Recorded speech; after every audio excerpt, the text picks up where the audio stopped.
प्रधानमंत्री यूएन के मंच से एटमी जंग की धमकी दे रहे हैं। सुना आपने इमरान खान ने क्या कहा, कश्मीर का राग कैसे अलापा, और बिल्कुल रट्टू तोते की तरह बिल्कुल रट कर आए थे कि कश्मीर कश्मीर, आरएसएस, प्रधानमंत्री मोदी पर निजी हमले तक। लेकिन आइए आपको जल्दी से इस ग्राफिक्स के जरिए समझाते हैं कि यूएन में इमरान ने कैसे अपनी जुबान से जहर उगला है। जी हां, पहला पॉइंट, पीओके पर एटमी जंग का खतरा, और हम चुप नहीं बैठेंगे क्योंकि अब डर सता रहा है पाकिस्तान के प्रधानमंत्री को अपने हाथ से पीओके जाने का। 72 साल से कश्मीर पर भारत का अवैध कब्जा, यह कह रहे हैं, जबकि दुनिया जानती है कि कश्मीर के एक हिस्से पर जिसको पीओके कहा जाता है, पाकिस्तान ने अवैध कब्जा कर रखा है। कश्मीर में दबाव के लिए सेना की भारी तैनाती की, जबकि सेना लगातार पाकिस्तान से भेजे जा रहे आतंकियों का वहां सफाया कर रही है। भारत ने अंतर्राष्ट्रीय कानून की अनदेखी की, यह कह रहे हैं इमरान खान। और कौन अंतर्राष्ट्रीय कानून नहीं मान रहा है, किसको अंतर्राष्ट्रीय मंच पर बार बार फजीहत झेलनी पड़ रही है, यह आपको मालूम है। भारत ने अंतर्राष्ट्रीय कानून की देखी कि यह कह रहे हैं इमरान खान। ये देखिए, ये प्रधानमंत्री हैं पाकिस्तान के और कैसे उनकी जुबान जहर उगल रही है। कश्मीर में पैलेट गन का इस्तेमाल, फेक एनकाउंटर, ये कह रहे हैं इमरान खान, जबकि सबको मालूम है कि कैसे वहां पर सेना आतंकियों का एनकाउंटर में खात्मा कर रही है। और अब तो डर सता गया हो गया, टेररिज्म जो फैला रहे हैं लोग, जो टेररिस्ट हैं, उनके दिलों में खौफ भर गया है, अंडरग्राउंड हो गए। आरएसएस भारत को हिंदू राष्ट्र बनाने में जुटा है, जबकि सबको मालूम है कि भारत एक सेकुलर मुल्क है। आरएसएस की सोच मुसलमानों और ईसाइयों के खिलाफ है, यह कह रहे हैं इमरान खान। इसके अलावा इमरान खान कह रहे हैं कि दिल्ली और गुजरात दंगे में मुसलमानों का बड़ा नुकसान हुआ, यानी अब यहां पर धर्म का राग अलाप रहे हैं इमरान खान, और मुस्लिम राग अलापना शुरू कर दिया उन्होंने। कोरोना के लिए मुसलमानों को जिम्मेदार ठहराया गया, यह कह रहे हैं इमरान खान, जबकि सबको मालूम है कि किस तरह जो एक पर्टिकुलर कोई एक वर्ग था, यानी एक जो जमात वहां पर इकट्ठा हुई थी, उसके बारे में बात हुई थी। खैर, यूएन में हिंदुस्तान के खिलाफ जहर आज पहली बार नहीं उगला है इमरान खान ने। उससे पहले भी मेरे साथ पीटीआई के लीडर हैं चौधरी हामिद पोथी साहब, मैं उनसे यही सवाल ले लेता हूं। पोथी साहब, क्या नहीं लगता आपको कि पाकिस्तान ने एक बार फिर मौका खो दिया अंतर्राष्ट्रीय मंच पर फ्रूटफुल बातें करने का, कंस्ट्रक्टिव टॉक करने का? एक बार फिर वही रटा रटाया राग अलापा है जिसको दुनिया कोई वैलिडेशन नहीं देती। ने कि वही कुछ रिपीट किया है प्राइम मिनिस्टर पाकिस्तान ने। क्या ये क्लाइमेट चेंज ग्लोबल इशू नहीं है? ये क्या इस्लामोफोबिया जो हिंदुस्तान में मुसलमानों की लिंचिंग हो रही है, मुसलमान मारे जा रहे हैं, वो इंटरनेशनल कहां मारे जा रहे हैं सर? नहीं है? कौन सी लिंचिंग हुई है? सुने ना आपने सवाल पूछा, अल्पसंख्यकों का पाकिस्तान में क्या हाल है आप जानते हैं या मैं बताऊं आपको? सुने ना, कश्मीर में जो 14 महीनों से लॉकडाउन हुआ है, वो क्या इंटरनेशनल इशू नहीं है? क्या जो हिंदुस्तान ने वहां पे यूनियन टेरिटरीज की है, एक डिस्प्यूटेड टेरिटरी को, वो इंटरनेशनल इशू नहीं है? असल में अगर हकीकतन किसी ने दुनिया का ज़मीर को जोड़ा है तो वो प्राइम मिनिस्टर पाकिस्तान है। कि यूनाइटेड नेशन एक वो प्लेटफॉर्म है जिस पर दुनिया के मसाइल। सर, आपकी जानकारी के लिए बहुत अच्छी जानकारी बता दूं, मुझे लगता है आप पीटीआई के अगर नेता हैं तो थोड़ा बहुत तो पढ़ते लिखते होंगे, जनरल नॉलेज भी आप रखते होंगे। सर, पाकिस्तान एक सेकुलर मुल्क नहीं है, जबकि भारत एक सेकुलर मुल्क है। भारत में सभी धर्म एक साथ मिलकर रहते हैं। पाकिस्तान में अल्पसंख्यकों पर कितने जुल्म ढाए जाते हैं, ये उसी यूएन की रिपोर्ट ने कहा है, जिस यूएन के मंच से पाकिस्तान के प्रधानमंत्री ने कश्मीर का राग अलापा है। और भारत बार बार कह चुका है कि कश्मीर कोई ग्लोबल इशू नहीं है, वो दो देशों के बीच का मुद्दा है और दोनों देश सुलझाएंगे। और सुनिए सर, और सुनिए, पीओके जिस पर पाकिस्तान ने अवैध कब्जा कर रखा है, वो पाकिस्तान को छोड़ना पड़ेगा एक ना एक दिन। वकार भाटी, मैं आता हूं सर, मैं आता हूं सर आपके पास। मैं वकार भाटी के पास जाऊं, उससे पहले ताहिर गोरा के पास जाऊंगा। ताहिर गोरा, क्या लगता है आपको, क्या यूएनजीए के मंच से पाकिस्तान के प्रधानमंत्री ने एक बार फिर से अपनी फजीहत करवाई? देखिए, बात बड़ी साफ है कि पाकिस्तान के prime minister Imran Khan Hindu phobia का शिकार हैं।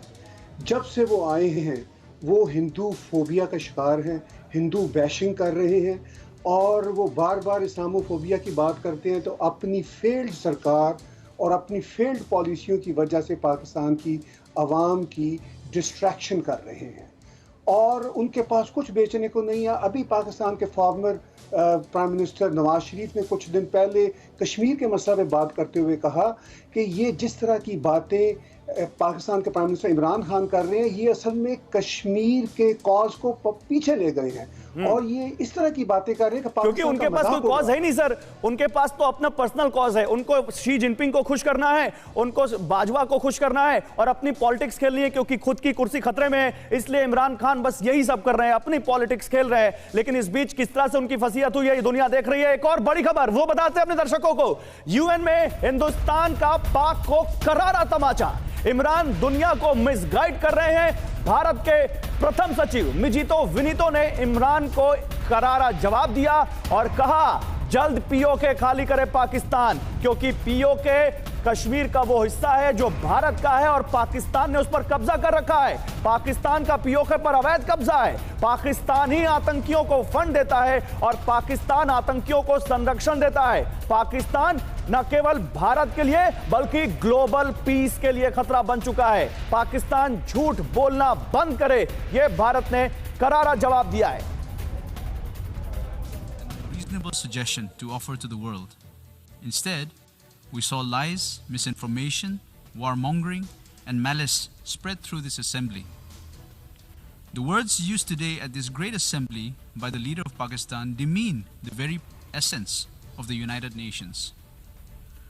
For a nation that is deeply buried in medievalism, it is understandable that the tenets of a modern civilized society, such as peace, dialogue, and diplomacy, are far-fetched. This is the same country that provides pensions for dreaded and listed terrorists out of state funds. This is the same country that has the dubious distinction of hosting the largest number of terrorists. देखिए तो साफ यहां पर भारत की तरफ से जवाब दे दिया गया इमरान खान को, और इमरान खान ने जैसे ही जहर उगलना शुरू किया भाषण का बायकॉट भी कर दिया भारत ने। लेकिन वकार भाटी आपके पास आता हूं। वकार भाटी, क्या पीओके का अब डर सता रहा है पाकिस्तान के प्रधानमंत्री को?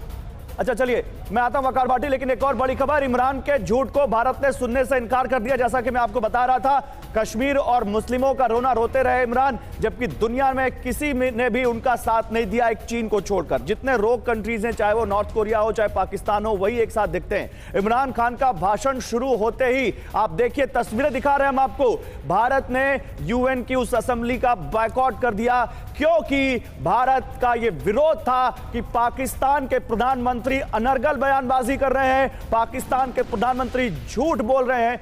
देखिए ये तस्वीरें देखिए, कैसे भारत के प्रथम सचिव मिजीतो विनीतो कैसे अपनी सीट से उठे और चले गए, क्योंकि वो उनका ये संदेश था कि प्रधानमंत्री जो हैं पाकिस्तान के, ये झूठ बोल रहे हैं, ये यूएन के मंच पर अनर्गल बयानबाजी कर रहे हैं, और खुद जो चोर है, वो जो चोरी कर रहा है, वो सीनाजोरी कर रहा है, और इसलिए इस मंच का हम ये मिसयूज नहीं होने देंगे, और भारत इसको वैलिडेट नहीं करता। भारत पाकिस्तान के प्रधानमंत्री के भाषण को बिल्कुल सही नहीं मानता, इसलिए यह विरोध है भारत का। देखिए तस्वीरें देखिए, हम आपको गोल घेरे में दिखा भी रहे हैं हाईलाइट करके, कैसे भारत के प्रथम सचिव वहां से निकल गए।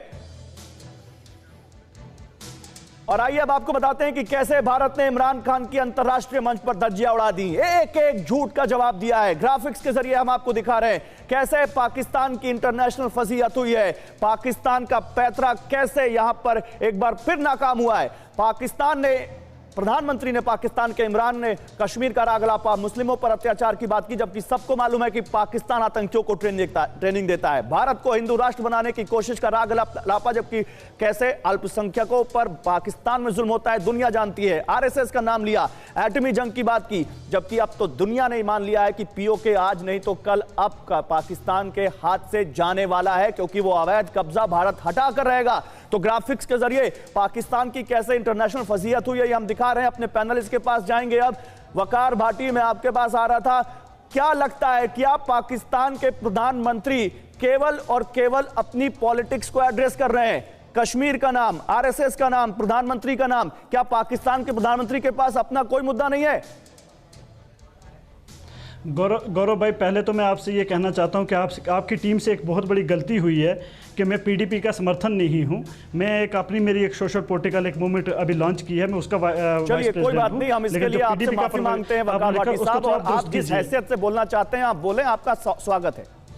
जी, मैं ये कहना चाहता हूँ, पहले तो मैं आज पूरे हिंदुस्तान के मीडिया को ये उसकी मजम्मत करना चाहता हूँ, माफ़ी से अगर आपको बुरा लगे तो पे लगे, लेकिन बाबर कादरी जैसा आपका एक जो हमारा एक नौजवान, मेरा भाई, मेरा अजीज़, मेरा दोस्त, जो आपके साथ भी बैठ के डिबेट शो पे कभी डिस्कस किया करता था कश्मीर इशू के ऊपर, और जिस तरीके के साथ हिंदुस्तान के मीडिया ने डबल स्टैंडर्ड दिखाया कि बाबर कादरी को शूट कर दिया गया, उसके घर में जाके पहली बात सही थी, हम मान गए। दूसरी बात जो आप कर रहे हैं, हमने नहीं दिखाया, जिसने दिखाया उसके यहाँ बोलिएगा, उसके मंच पर बोलिएगा, क्योंकि हमने ना ऐसा कुछ दिखाया है। आपने जिन्होंने दिखाया, ठीक है, लेकिन ठीक है सर, जिस तरीके के साथ विजय कुमार को दिखाया गया था, अजय कुमार कश्मीरी पंडित को दिखाया गया था, ऐसे नहीं दिखाया हमने गया। बाबर कादरी की मौत की खबर दिखाई, लेकिन ऐसा नहीं दिखाया जैसा आप दिखा रहे हैं ना। और अब वो मुद्दा नहीं है, उस पर हम मिल बैठ के बात कर लेंगे। अब मुद्दे पर आते हैं सर। मैं उसी दूसरे मुद्दे पे आ रहा हूँ। अब मैं मुद्दे पे आ रहा हूँ ना। मैं उसीलिए मुद्दे पे क्यों आ रहा हूँ, क्योंकि आप देखिए ना सर,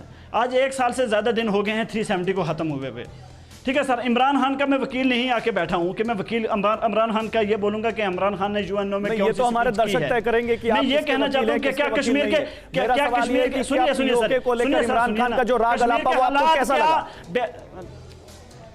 मैं वही कहना चाहता हूँ, जो कश्मीर में इस टाइम हो रहा है, क्या आपको लगता है कश्मीर में अमन आ चुका है? क्या आपको लगता है कश्मीर में किलिंग्स रुक चुकी हैं? क्या आपको लगता है कि कश्मीर में आप बिल्कुल लोगों को रोजगार पाकिस्तान के प्रधानमंत्री के साथ खड़े हैं? कि कश्मीर में रोजगारी खत्म हो गया है? प्रधानमंत्री के साथ खड़े हैं जो पाकिस्तान में लगता है कि नरेंद्र मोदी ने देता है? क्या आप पाकिस्तान के साथ खड़े हैं जो टेररिज्म की नर्सरी है? आप वकार भाटी, अभी आप बाबर कादरी की बात कर रहे थे, नहीं सुनिए, अभी आप बाबर कादरी की बात कर रहे थे, अभी आप बाबर कादरी की बात कर रहे थे। बाबर कादरी जैसे कितने कश्मीरी भाइयों की हत्या आतंकियों ने की है, कितने कश्मीरी भाइयों की हत्या आतंकियों ने की जो पाकिस्तान से आए हैं? क्या आप उनके साथ खड़े हैं? क्या आप नहीं, मैं ये पूछ रहा हूं, क्या आप उन आतंकियों के साथ खड़े हैं जो कश्मीर में किलिंग्स करते हैं? क्या आप उन आतंकियों के साथ करते हैं जो कश्मीरी माओ से उनके बेटे छीन लेते हैं? और क्या आप उन आतंकियों के, क्या उस पाकिस्तान के पीएम के साथ खड़े हैं जो उनको वहां ट्रेनिंग देता है? आप सुनिए, बिल्कुल सुनिए, उसी पे मैं आ रहा हूं। आप कह रहे हो कि आप किसके साथ खड़े हो, मैं उसके साथ खड़ा हूं जहां बाबर कादरी को शहीद किया गया। और आपके नरेंद्र मोदी ने, आपके अमित शाह ने पार्लियामेंट में यह कहा गया था कि जब हम 370 को खत्म करेंगे, जब हम 35A को खत्म करेंगे। नरेंद्र मोदी क्या होता है? देश के प्रधानमंत्री हैं वो, हमें उनका नाम इज्जत से लेना चाहिए।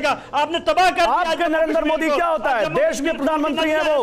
वकार भाटी, आप कैसी बातें कर रहे हैं? जम्मू कश्मीर की वकार भाटी, आप कैसी बातें कर रहे हैं? देश के प्रधानमंत्री है वो, और हम सबको उनका नाम इज्जत से लेना चाहिए। नहीं है देश के प्रधानमंत्री। नहीं, आपके कहने से क्या होता है?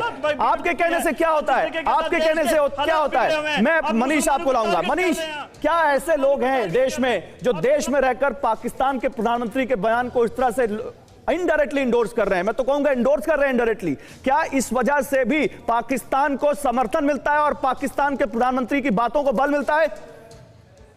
देखिए, पिछले 70 साल से जिन लोगों को पाकिस्तान से पैसे आते थे, पिछले 70 साल से जिन लोगों को पाकिस्तान से फंडिंग मिलती थी कि वो भारत विरोधी कार्रवाई करे, और धारा 370 के हटाए जाने के बाद उनमें तिलमिलाहट आना तो वाकई वाजिब है। और आप समझ सकते हैं, एक तरफ जहां ये लोग युवाओं को भटकाते थे, हथियार देते थे, और जब भारतीय सेना ने ऑपरेशन ऑल आउट के तहत उन सबको खत्म करना शुरू किया, सफाया करना शुरू किया, और आज की तारीख में अगर आप देखिए तो ग्लोबल लेवल पर भी 193 कंट्री है इस देश में, इस दुनिया में, और उसमें से 2-3 कंट्री पाकिस्तान के हाँ में हाँ मिलाने के बजाय, और 190 कंट्री का मानना है कि वो भारत ने जो किया जम्मू कश्मीर में वो सही किया और ये उनका उसका साथ दिया।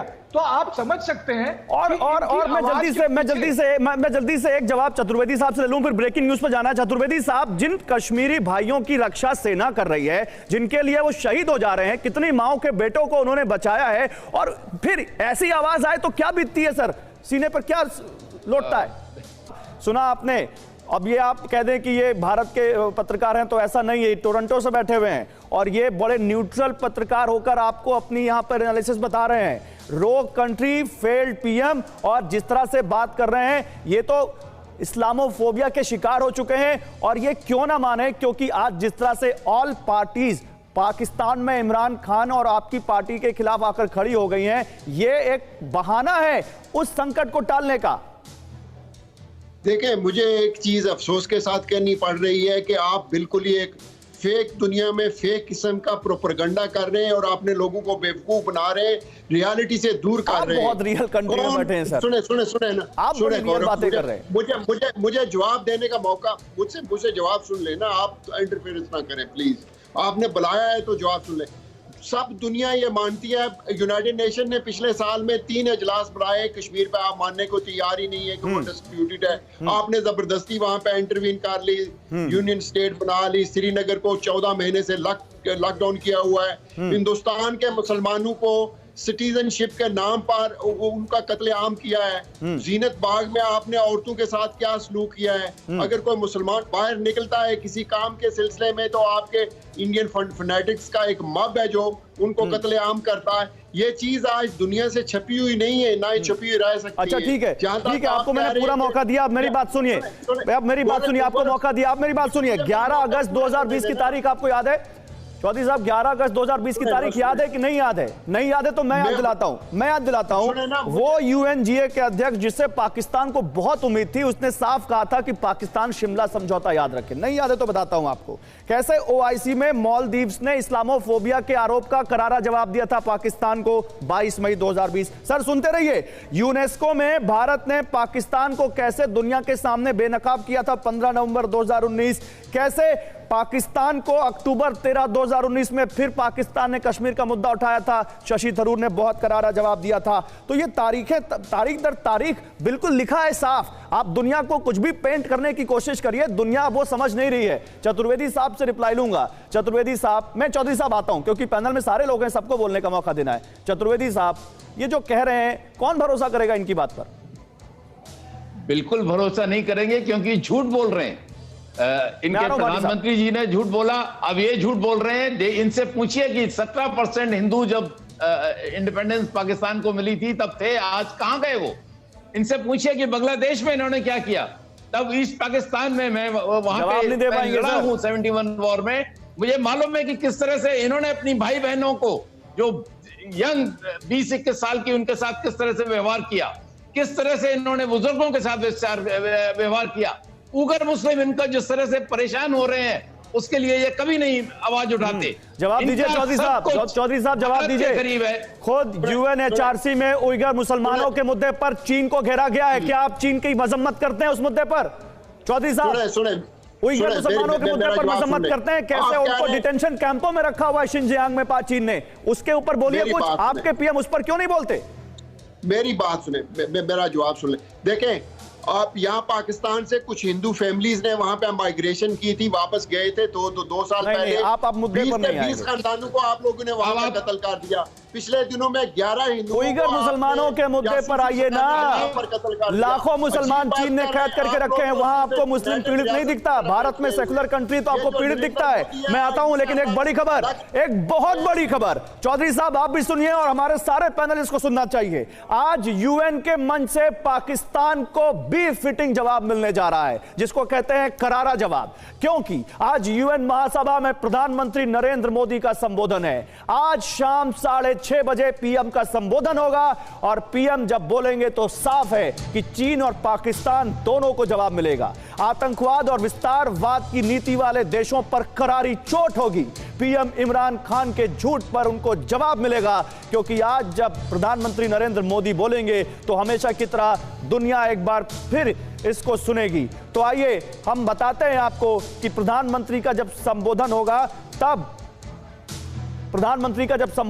तो उसमें क्या बातें हो सकती है, फिर मनीष के पास चलेंगे। लेकिन यह जानना बहुत जरूरी है क्योंकि आज की सबसे बड़ी खबर जो सबसे पहले आपको टीवी9 भारतवर्ष बता रहा है, और हम क्योंकि देश के साथ खड़े हैं इसलिए देश की बात सबसे पहले, बाकी बातें बाद में। आज जब प्रधानमंत्री बोलेंगे तो क्या बोलेंगे, क्या बोल सकते हैं, इस पर हम अब आपको जानकारी देते हैं। वैश्विक आतंकवाद पर जरूर प्रधानमंत्री बोलेंगे और वो हमेशा बोलते आए हैं कि there is no good terrorism and not bad terrorism. केवल एक भाषा है आतंकवाद और उस पर अब दुनिया एक साथ आए। यूएनएससी में स्थायी सदस्यता, इस पर भी बात होगी और वो बहुत जल्द मिलने वाली, क्योंकि दुनिया के बहुत सारे देश भारत के साथ हैं। जलवायु परिवर्तन एक बहुत अहम मुद्दा है और प्रधानमंत्री नरेंद्र मोदी लगातार इस पर अपनी बात रख रहे हैं। असमानता घटाने, डिजिटाइजेशन, डिजिटल तकनीक, कोरोना पर मेडिकल मदद, ये